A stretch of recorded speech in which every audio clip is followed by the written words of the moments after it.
Correct procedure ఉంది. మమ్మల్ని రమ్మని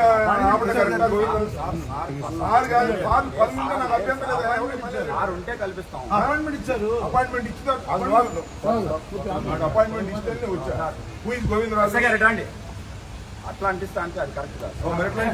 ఏం చేయాలి సార్? రిప్రజెంటేషన్స్ మీకు తెలియదు కాదు. ఎక్కడైనా ఏ ఆఫీసులో అయినా సరే దానికి చట్టంలో మీరేంటి సెక్యూరిటీ ఓకే. నేను దొంగతనం చేశాను. నేను గోవిందరాజు అనే వ్యక్తిని కన్సల్ట్ చేసి నేను అడిగాను. నన్ను రమ్మన్నారు. 4:35 లోపు వస్తే మిమ్మల్ని డీజీపీ గారు కలుస్తారన్నారు. 4:35 లోపు నేను వచ్చాను. అరగంట కూర్చున్నాను. కానీ ఇదిగో డీజీపీ గారు వెళ్ళిపోయారు. లేదండి, పని మీద ఉన్నారు, ఒత్తిడిలో. డీజీపీ గారి బదులు ఫలానా ఆఫీసును కలవమని చెప్తే ఆయన కలిసి రికమెండేషన్ ఇస్తాం. ఏం చేయాలి మేము? Tell me the please.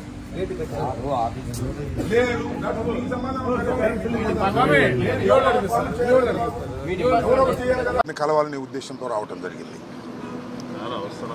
DGP గారిని కలవడం కోసం వారిని మేము అపాయింట్మెంట్ అడిగాం ఫోన్లో.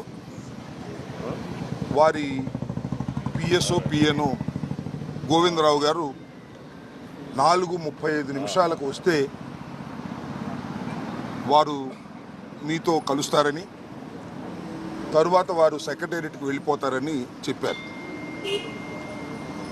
హుటాహుటిని బయలుదేరి 4:30 కూడా మేము అక్కడికి చేరుకున్నాం. చేరుకున్న తర్వాత ఏం జరిగింది అనేది నేను చివరిలో చెప్తాను. మేము ప్రధానంగా వారిని రిప్రజెంట్ చేయాలనుకుంటున్నటువంటి అంశాలు 2. ఒకటి,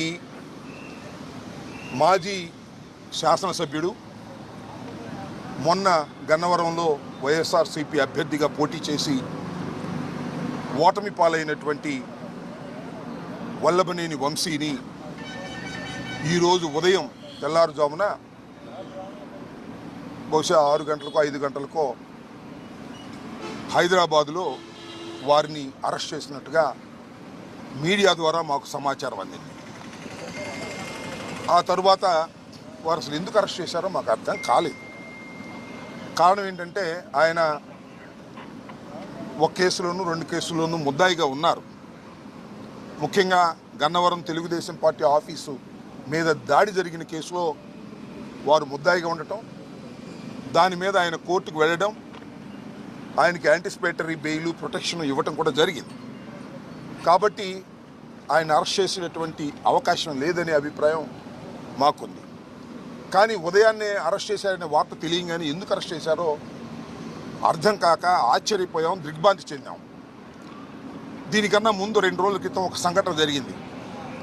అదేమిటంటే ఈ వల్లభనేని వంశీ గారి మీద, వైసీపీ కార్యకర్తల మీద, తెలుగుదేశం పార్టీ ఆఫీస్ మీద దాడి జరిగిందని ఏదైతే 2022లో కంప్లైంట్ ఇచ్చారో ఆ కంప్లైంట్ ఇచ్చినటువంటి వ్యక్తి సత్యవర్ధన్ అనే వ్యక్తి మొన్న హఠాత్తుగా కోర్టు వారి దగ్గరికి వెళ్ళి పబ్లిక్ కోర్టులో మ్యాజిస్ట్రేట్ ముందు ఆయన ప్రాసిక్యూషన్ చెప్పేదంతా అబద్ధమని, తానిచ్చిన కంప్లైంట్ అది కంప్లైంట్ రూపంలో ఇవ్వలేదని, కేవలం ఏదో సాక్షి సంతకం పెట్టమంటే నేను వెళ్ళాని, వెళితే వారేదో రాసుకుని సంతకం పెట్టారనే విషయాన్ని గౌరవ న్యాయస్థానం ముందు చెప్పారు. ఇక్కడ బయట చెప్పింది కాదు. చెప్పిన తర్వాత ఒక్కసారిగా తెలుగుదేశం పార్టీ ఆశ్చర్యపోయింది. అరే, మనం చేసినటువంటి తప్పు తెలుసుకున్నారు, మనం దొంగ కేసు పెట్టించామనే విషయం తెలుసుకున్నారు. ఆ సత్యవర్ధన్ అనే వ్యక్తి ఎస్సీ కులానికి చెందటం వలన పైన రాసుకున్నారు, సంతకం పెడితే నన్ను కులం పేరు కూడా తిట్టారని, ఎస్సీ ఎస్టీ అట్రాసిటీస్ యాక్ట్ కూడా పెట్టి బెయిల్ రాకుండా ఉండేందుకు కట్టుదిట్టంగా వాళ్ళు చేశారు అనేది తెలుసుకుని ఆశ్చర్యపోయి ఇదంతా ఫాల్స్ కేసు అని ప్రపంచానికి తెలిసింది. దానిలో తెలుగుదేశం వారు, లోకేష్ గారు, చంద్రబాబు నాయుడు గారు వీళ్ళందరూ కుట్ర చేసి ఈ సత్యవర్ధన్ తమ్ముడు అన్నో అరుణ్ అనే ఆయన్ని వాళ్ళు పట్టుకుని మా తమ్ముడి చేత బెదిరించి కిడ్నాప్ చేసి వంశీ వీళ్ళందరూ కూడా ఈ తప్పుడు స్టేట్మెంట్ మ్యాజిస్ట్రేట్ దగ్గర ఇప్పించారని ఒక కట్టు కథను అల్లి అది కేసు పెట్టి తెల్లారి అరెస్ట్ చేశారంట. ఇది విచిత్రమైన విషయం. ఇంతకన్నా దారుణమైన విషయం మరొకటి ఉండదని కూడా ఈ సందర్భంగా మనవి చేస్తున్నాను. వంశీ తెలుగుదేశంలో గెలిచాడు, తరువాత వైఎస్ఆర్సీపీలోకి వచ్చి పోటీ చేశాడు.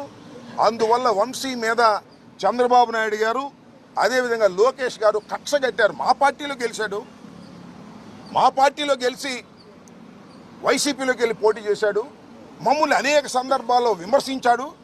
మా పార్టీలో ఉండి మా సామాజిక వర్గానికి చెందినటువంటి వ్యక్తి మమ్మల్ని దూషించడం ఏమిటి, మమ్మల్ని రాజకీయ విమర్శ చేయటం అనేది ఏమిటి అని కక్షగట్టి అనేక పర్యాయాలు వారి ప్రభుత్వం అధికారంలోకి వచ్చిన తర్వాత దాడులు చేయడానికి ప్రయత్నం చేశారు. కొన్ని సందర్భాల్లో వంశీని ఎలిమినేట్ చేయాలని కూడా ప్రయత్నం చేసినటువంటి విషయాలు నేను మీకు ప్రత్యేకంగా చెప్పవలసిన అవసరం లేదు. ఎన్నోసార్లు అరెస్ట్ చేయాలని ప్రయత్నం చేసినా న్యాయస్థానానికి వెళ్ళి వంశీ ప్రొటెక్షన్ తెచ్చుకోవడంతో ఇవాళ సడన్గా నిన్న సాయంత్రమో మొన్న ఉదయమో కేసు రిజిస్టర్ చేసి ఆ కేసుని ఇంకా ఆన్లైన్లో అప్లోడ్ కూడా చేయకోకుండా అరెస్ట్ చేసి తీసుకొచ్చి ఇవాళ కోర్టులో ప్రొడ్యూస్ చేయాలని అనుకున్నారు. రాత్రి లోపల కోర్టులో ప్రొడ్యూస్ చేస్తారు. చట్టం తన పని తాను చేసుకువెళ్తుంది. ఇది అన్యాయం. పోలీసు వారు తెలుగుదేశం పార్టీ వారితో కుమ్మక్కై వంశీని అరెస్ట్ చేశారనే విషయాన్ని డీజీపీ గారికి చెప్పే ప్రయత్నం చేస్తున్నాం. అంతేకాదు, పొద్దు నుంచి ఎవరిని కలవనీలా. వారి సతీమణి వెళ్తుంటే ఆమెను అడ్డగించారు, ఆమెను వెళ్ళనీయలేదు. అడ్వకేట్స్ వెళ్ళి కలవాలని ప్రయత్నం చేశారు, న్యాయ సహాయం ఇద్దామని. ఏంటి ఎఫ్ఐఆర్ ఏంటి, దాని కథ ఏంటి తెలుసుకొని కోర్టులో ఆర్గ్యూ చేద్దామని. ఎక్యూజ్డ్ అనే వ్యక్తి, ఎక్యూజ్డ్ అంటే ఏంటి, నేరారోపణ చేయబడినవాడు. నేరారోపణ చేయబడినవాడే తప్ప నేరస్తుడు కాదు ఎవరైనా సరే, ఇంక్లూడింగ్ చంద్రబాబు కూడా, ఎవరైనా, జగన్మోహన్ రెడ్డి గారని ఏదైనా. అయితే అలాంటి వ్యక్తిని కలుసుకోవడానికి కూడా మీరు పోలీసులు ఎలవ్ చేయట్లేదంటే ఇది దుర్మార్గం, రాక్షస పాలన. దీన్ని మీరు దృష్టిలో పెట్టుకోవాలని డీజీపీ గారికి మేము ఇవ్వాలని ప్రయత్నం చేశాం, మా ప్రయత్నం చేశాం. అయితే ఇంత దారుణంగా జరుగుతున్న అంశాన్ని మీ ద్వారా ప్రజల దృష్టికి తీసుకొస్తున్నాం. డీజీపీ గారి దృష్టికి కూడా మా కర్మ ఏంటంటే కలవలేదు కాబట్టి మీ ద్వారా ఆయన కూడా డీజీపీ గారిని కూడా చూడమని కూడా మేము కోరుతున్నాం. ఈ రికమెండేషన్ కూడా ఎవరు తీసుకోలేదు, ఈ రికమెండేషన్ కూడా వారు చూడాలని ఈ సందర్భంగా నేను కోరుతున్నాను. అవసరమైతే ఆయన మళ్ళీ కోరితే డీజీపీ గారు కోరితే చదివి కూడా వినిపిస్తాం, ఎందుకంటే ఆయనతో కలుసుకునే అవకాశం మాకు కల్పించలేదు. రాష్ట్ర డీజీపీ గారు శాంతి భద్రతలు కాపాడవలసిన హెడ్ ఆఫీస్కి అపాయింట్మెంట్ ఇస్తే వచ్చాము, అయినా ఆయన కలవలేదు. ఏంటో మాకు అర్థం కాలేదు. ఇది ఒక అంశం. రెండో అంశం, అబ్బాయి చౌదరి గారు బెంగళూరు మాజీ శాసనసభ్యులు, నిన్న మీరు చాలా వీడియోలో చూసుంటారు. ఆయన ఏలూరులో పెళ్లికి వెళ్ళాడు. ఇప్పుడు ప్రజెంట్ ఎమ్మెల్యే గారు చింతమనేని ప్రభాకర్ గారు, సరే ఆయన ఇంతకు ముందు కూడా శాసనసభ్యులు. ఆయన గురించి నేను ప్రత్యేకంగా చెప్పాల్సిన అవసరం, మీ అందరికీ తెలిసినటువంటి వ్యక్తి. ఆయన ఎంతో మంచివాడు అనేది. ఆయన కారు అడ్డం ఉందని చెప్పేసి పచ్చిబూతులు తిట్టాడండి. అబ్బాయి చౌదరి గారి డ్రైవర్ని పచ్చిబూతులు తిట్టాడు, మ్యాన్ హ్యాండిల్ చేసే ప్రయత్నం చేశాడు. ఆ పచ్చిబూతులన్నీ కూడా మన సోషల్ మీడియాలో చాలా బ్రహ్మాండంగా వైరల్ అవుతున్నాయి, చూడండి. ఆయన అబ్బాయి చౌదరి గారి మీద కేసు పెట్టి అరెస్ట్ చేయాలని ప్రయత్నం చేస్తారు, పోలీసులు దాన్ని సహకరిస్తున్నారు. ఇది అన్యాయం అండి. అబ్బాయి చౌదరి గారు కారు డ్రైవర్ని తిట్టాడు, అబ్బాయి చౌదరి మీద ఇష్టం వచ్చినట్టు మాట్లాడి ఆయన మీద కేసు పెట్టే ప్రయత్నం చేస్తున్నారు. ఇది అన్యాయం డీజీపీ గారు అని రెండవ రికమెండేషన్ ఇవ్వాలని మేము ప్రయత్నం చేశాం. ఇందాక నేను ఎక్కడో మా చింతమనేని ప్రభాకర్ గారు శాసనసభ్యులు వారిని చూస్తున్నా. అసలు నేను అలా తిట్టడానికి గల కారణం ఏంటో తెలుసా, నాకు అంత ఆవేశం తీసుకురావడానికి కారణం ఏంటో తెలుసా అని చెప్తున్నాడు ఆయన. ఎవడో నేరం చేసి ఎవరన్నా మర్డర్ చేస్తే నేను అసలు మర్డర్ చేయడానికి గల కారణం ఏంటో తెలుసా, అర్థం చేసుకోగలరా అంటే ఏం చెప్పాలి. నేరం చేశాడు, ఇష్టం వచ్చినట్టు తిట్టాడు, అన్యాయంగా అక్రమంగా ప్రవర్తన చేశాడు. కారు అడ్డం పెట్టినందుకేనంట. కారు దోవలో అడ్డం పెడతారు, సహజంగా మనం వెళ్తున్నప్పుడు కారు తప్పుకోమంటే తప్పుకుంటారు. ఈ రకంగా రౌడీయుధం చేసే పరిస్థితికి తెలుగుదేశం శాసనసభ్యులు వస్తున్నారు. దీనికి పోలీసులు సహకరిస్తున్నారు. అలా సహకరించడం తప్పు అని చెప్పేందుకు మేము డీజీపీ గారిని వాళ్ళు కలవాలనుకున్నాం మేమందరం. కానీ ఆయన కలవలేదు. ఆయన చట్టబద్ధంగా ఉన్నటువంటి వ్యక్తి కాబట్టి డీజీపీ గారు గౌరవనీయులు, ఐపీఎస్ ఆఫీసర్, మిమ్మల్ని కలవకపోయినా, మా రికమెండేషన్లు ఆయన తీసుకోకపోయినా ఆయన యాక్షన్ తీసుకుంటారు, ఈ ప్రెస్ చూస్తారు, ఈ మీడియా సమావేశం చూస్తారని నేను అనుకుంటున్నా. చూడకపోతే మా కర్మ, అది మేమేం చేయలేము. ఇక్కడ జరిగిన ఇంకొక విషయాన్ని కూడా చెప్పాలా. ఇవాళ మేము అప్పిరెడ్డి గారు మేమందరం కలిసి డీజీపీ గారిని కలవాలనుకున్నాం. డీజీపీ గారిని కలవాలనుకుని డీజీపీ గారి దగ్గర పిఎస్ గానో పిఏ గానో పనిచేస్తున్న గోవిందరావు గారికి ఫోన్ చేశాం. ఫోన్ చేస్తే ఇందాక నేను చెప్పినట్టుగా 4:35కి లోపు మీరు వస్తే ఆయన కలుస్తారు అన్నాం. మేము 4:30కి వచ్చి కూర్చున్నాం. పైన డీజీపీ గారు ఉన్నారు. అరగంట కూర్చున్న తర్వాత డీజీపీ గారు వెళ్ళిపోయారని చెప్పారు. వెళ్ళిపోయారు సరే వెళ్ళిపోతే మేము ఏం చేయాలి? ఈ రిప్రజెంటేషన్ ఎవరికైనా ఇస్తామా అంటే ఎవరు తీసుకోలేదే, ఎవరు తీసుకోమన్నారు. ఏదైనా డీజీపీ గారు వెళ్ళిపోతే మేము ముందు అడిగి అపాయింట్మెంట్ తీసుకుని డీజీపీ గారి దగ్గరికి మేము వచ్చాం కదా. ఆయన బిజీగా ఉంటే ఉండదు, తప్పులేదు. తప్పు డీజీపీ గారు రాష్ట్ర శాంతి భద్రతలు కాపాడవలసినటువంటి ప్రధానమైన వ్యక్తి కాబట్టి బిజీగా ఉండొచ్చు. మాబోటి వాళ్ళని, అపోజిషన్లో ఉన్న వాళ్ళని, మంత్రులుగా ఊడిపోయిన వాళ్ళని, ఎమ్మెల్యేలుగా ఊడిపోయిన వాళ్ళని కలవలేకపోవచ్చు ఆయన అంత బిజీగా ఉంటే. కలవకపోతే నా ఇన్ఫీరియర్ ఆఫీసర్ ఇంకో ఆఫీసర్కి ఇవ్వండి అని ఎండార్స్ చేయాలి కదా గౌరవంగా ప్రజాస్వామ్యంలో. అది కూడా లేదు. ఎవరైతే తీసుకుంటారంటే ఎవరు తీసుకోరన్నారు.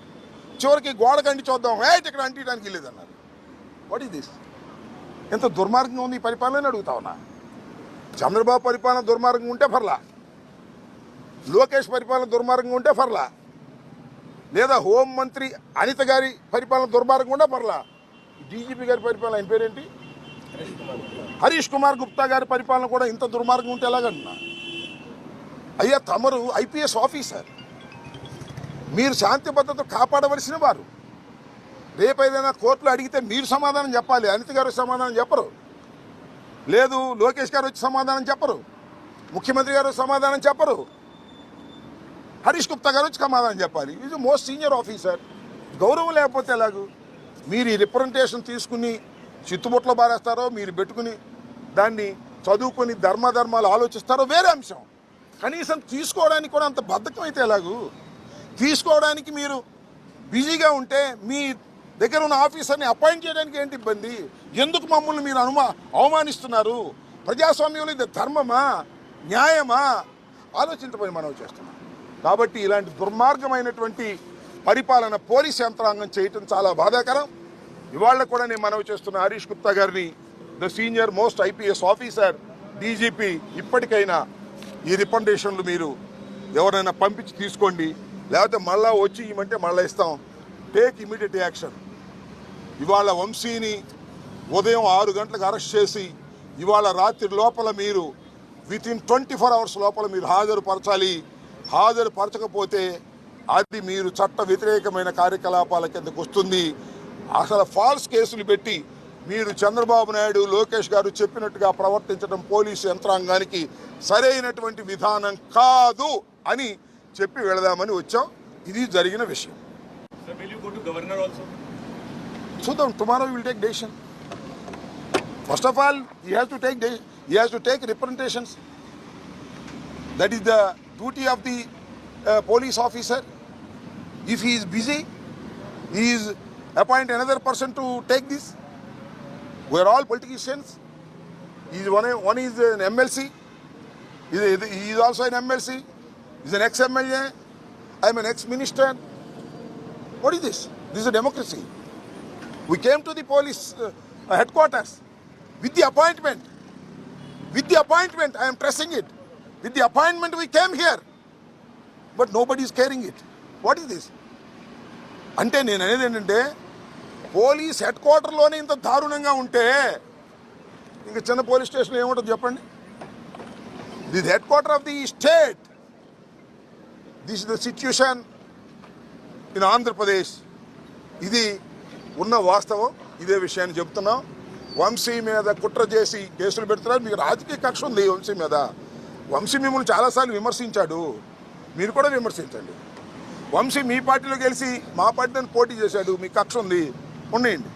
అరే మా పార్టీలో గెలిచి మీ పార్టీలో చేరిన వాళ్ళకి మంత్రులు ఇచ్చారు కదా స్వామి మీరు ఇద్దరికి, మీ పార్టీలో గెలిచిన వాళ్ళకి. మీ సామాజిక వర్గం అయితే మా పార్టీలో ఉండకూడదా? మిమ్మల్ని విమర్శించకూడదా? అప్పుడు ఏమైంది? కొడాలి నాని సంగతి కూడా చూస్తూ ఉంటున్నారంట. చూద్దాం. ప్రజాస్వామ్యంలో అన్నీ నోట్ చేసుకునే ఉంటారు, అన్ని బాకీలు తీరుస్తారని కూడా నేను మనవి చేస్తున్నా. చాలా దుర్మార్గంగా వ్యవహరిస్తున్నారు పోలీస్ యంత్రాంగం. ఇప్పటికైనా సరి చేసుకోవాలని డీజీపీ గారు హరీష్ గుప్తా గారిని మీ మీడియా ద్వారా నేను I'm requesting them. Thank you.